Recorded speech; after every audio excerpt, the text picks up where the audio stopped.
Hello বন্ধুরা, কেমন আছো তোমরা? নিশ্চয়ই ভালো আছো। একটা নতুন ভিডিওতে সবাইকে জানাই অনেক অনেক স্বাগত। শুভ মকর সংক্রান্তি। আজকের ভিডিওটা খুব সকাল সকাল শুরু করেছি। দেখো সকালবেলা উঠে, যেহেতু আজকে পৌষ সংক্রান্তি আমার সকল বন্ধুদের জানাই অনেক অনেক ভালোবাসা।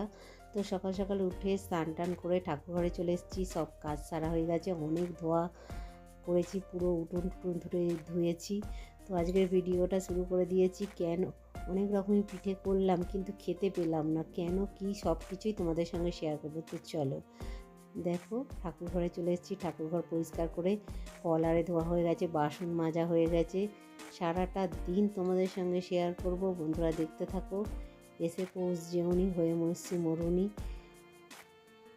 আউনি বাউনি 3 দিন 3 রাত পিঠে ভাত খেয়েও করতাম না যেও। তো সকাল সকাল আগে গোপুসোনাকে স্নান করে নিচ্ছি। দেখো ঘি মধু দিয়ে গোপুসোনাকে সুন্দর করে স্নান করিয়ে নিচ্ছি। স্নান করিয়ে নিয়ে, যেহেতু ঠান্ডা তো খুব, অনেক দিন গোপুসোনাকে স্নানও করানো হয়নি, তাই জলটা একটু রোদে দিয়ে দিয়েছিলাম। এদিকে তোমাদের দাদা হয়তো পুজো করতে বসে গেছে। মোটামুটি আমি এদিকে সব গুছিয়ে নিয়েছি। তারপর তো এখন বাজে ওই 12:30 মতো। সকাল থেকে কিছুই খাওয়া হয়নি, এক কাপ চা ছাড়া, তাই খেতে বসে গেছি। চলো, চা আর ফুলকপি আলুর তরকারি করেছিলাম, সেটাই খাচ্ছি। আজকে তো ভাত খাবো না, যেহেতু একাদশী। তোমাদের দাদা হয়তো কিছুই খাবে না, সবজি সিদ্ধ খাবে। তো তোমাদের দাদাভাই এখানে সুন্দর করে পুজো করে দিয়েছে, আর আমি এখানে তো সমস্ত কিছু গুছিয়ে নিয়েছি, দেখতেই পাচ্ছ। চালটা বড় করে কত মুছবো, আলপনা দেবো। তো চলো দেখা হচ্ছে পরে। পোছাপুছি হয়ে চালারে ভিজিয়ে দিয়েছি, আলু চাল, সিদ্ধ চাল, ডাল সব ভিজিয়ে দিয়েছি। এবং নারকেল করবো, তার আগে আলপনা দিয়ে দিচ্ছি। চলো কিরম আলপনা দিয়েছি দেখো এখান থেকে আলপনা শুরু হবে। তো এইখানে আমার শাশুড়ি এরম গেটের গোড়া থেকে শুরু করতো।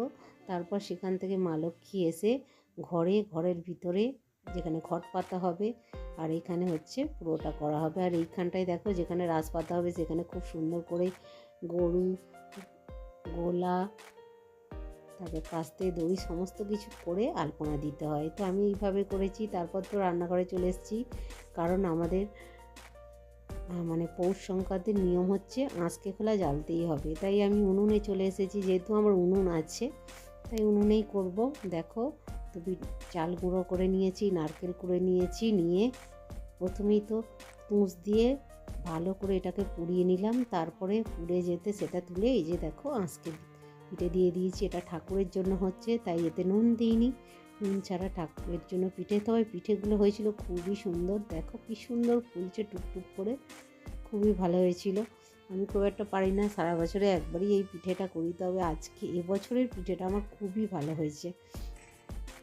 যাই হোক, মা যদি কৃপা করে, ঠাকুর যদি কৃপা করে, সবই ভালো হয়। তারপর তো এক এক করে আমি সমস্ত পিঠেগুলোই করে নিলাম। দেখো খুবই সুন্দর ফুলেছে। প্রথম পিঠেটাই আমার সামনে, যেহেতু খাল আছে, খালে দিয়ে এলাম ছেলেকে দিয়ে।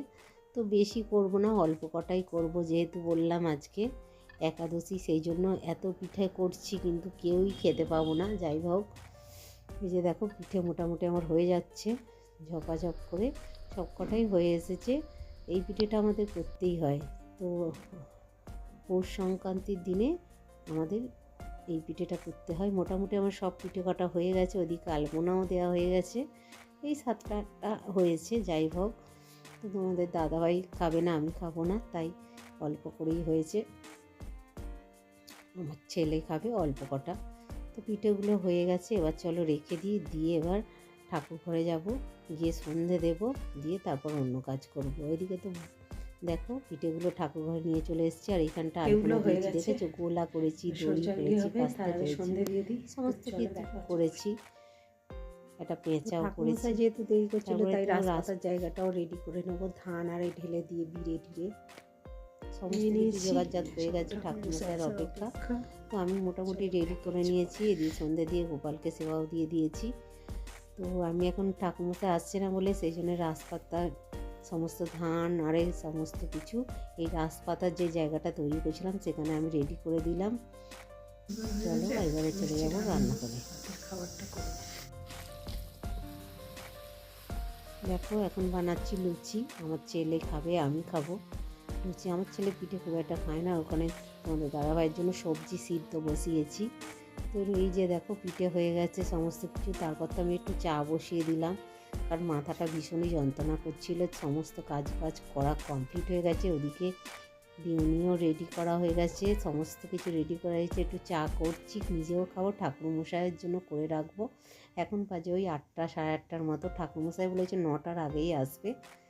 তো চা খেয়ে নিয়ে এখন ঠাকুর ঘরে আবারও চলে এসেছি, কারণ সিঁদুর লাগানো হয়নি প্রত্যেকটা পাতাতে। তো আমি এখন প্রত্যেকটা পাতায় সিঁদুর লাগিয়ে দেবো, আর বিউনির ওই মোট বিড়েতে সিঁদুর লাগিয়ে দেবো। তো ফল আরে অল্প অল্প করে কেটেছি, অনেকটাই রাত হয়ে গেছে, যেহেতু কেউই ফল খায় না। আমাদের দাদাভাই একটু ফলটা খাবে, তবে অন্য কিছু আর খাবে না, যেহেতু বললাম তোমাদের একাদশী। তো আমার পুজোর আয়োজন কেমন লাগলো তোমাদের অবশ্যই কমেন্ট করে জানিও। তোমরা কে কীভাবে পুজো করছো অবশ্যই সেটা কমেন্টে জানিও। তো চলো, সমস্ত কিছু রেডি হয়ে করে নিয়েছি, করে নিয়ে আর ঘরে যে দেখালাম যে ওখানটায় হচ্ছে 2টো ঘটিতে আলো চাল আর একটা ঘটিতে সিদ্ধ চাল দুটো দিয়ে, আর তার উপরে পিঠে দিয়ে চাপা দিয়ে দিয়েছি। ওর বিনুনিটাও রেডি হয়ে গেলে ওটাতে গিয়ে দিয়ে দেবো। তো মোটামুটি আমার পুজোর আয়োজন এইভাবেই আমি কমপ্লিট করার চেষ্টা করছি। এবছরের পুজোটা এইভাবেই করলাম। তারপর মূলো ফুল, সর্ষে ফুল, মালা ফুল দিয়ে সমস্ত কিছু দিয়ে সাজিয়ে গুছিয়ে রেডি করে রেখে দিয়েছি, কারণ ঠাকুরমশাই আসবে আর পুজো করবে। আমি যতটুকু জানি পারি ততটুকু আমি রেডি করে নিয়েছি।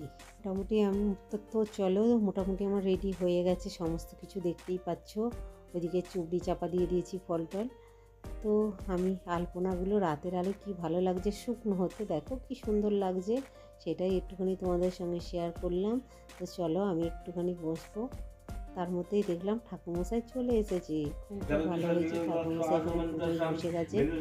আজকে দিন ঠাকুরমশাইদের পা খুবই কষ্ট, যাই হোক সন্ধ্যেবেলায় এসেছে, খুবই ভালো হয়েছে। সব পুজোর আয়োজন আমার কমপ্লিট হয়ে গেছিলো। তারপর তো ঠাকুরমশাই পুজো করে নিল। পুজো কমপ্লিট হয়ে গেছে। তো ঠাকুরমশাইকে এখন চা দিয়েছি, ঠাকুরমশাই চা খাচ্ছেন, আর ঠাকুরমশাই ফল প্রসাদি চাল সব তুলছি, তুলে এখন ঠাকুরমশাইকে দিয়ে দেবো।